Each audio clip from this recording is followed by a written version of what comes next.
Tak tahu kenapa. Penat kot. Okay. Alah, tahun lepas okey je. Tahun lepas aku dah main Maidun ke? Bukan tahun lepas tu lah Waida raya yang tu. Kan? Itu 2 tahun lepas punya raya tu, punya vlog tu Waida. Abang, Wawa dah tidur ke? Wawa dia kat Terengganu. Sudahlah kuku ni. Ni lah, apa ni, muka nak kena beli ais besok. Sorry, saya cabut lari dulu. Cik Mun, terima kasih Cik Mun Flower, terima kasih. Ikmal cabut lari dulu dah. Esok lepas dia makan-makan rendang, takat gambar semua, Ikmal pergi Muar beraya dekat rumah saudara lain pula.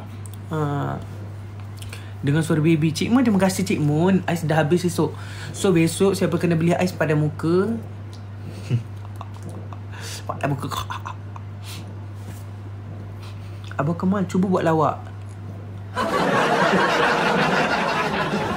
Target duit raya dapat berapa? Ikmal tak target duit raya sebab Ikmal tahu Ikmal takkan dapat duit raya dah.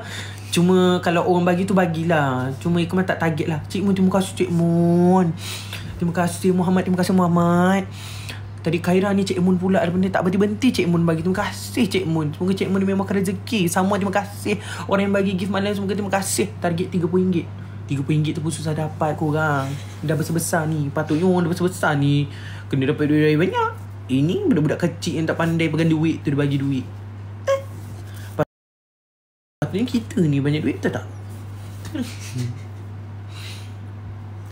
Ada budak-budak beli Beyblade dia bagi RM10, RM20. Ni kita ni RM10, RM20. Budak-budak tu RM3 tak apa, cukup. Kan? Adam, terima kasih Adam. Cik Mun, terima kasih Cik Mun. Nanti duit bagi tu mak dia juga ambil duit tu.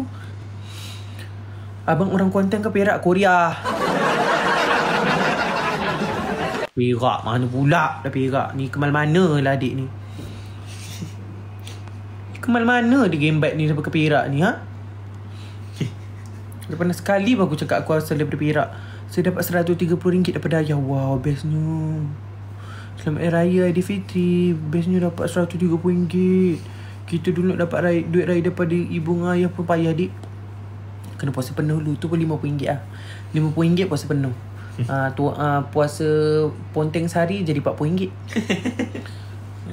Bang, siapalah saya dulu vlog raya tahun ni buat tau. InsyaAllah buat.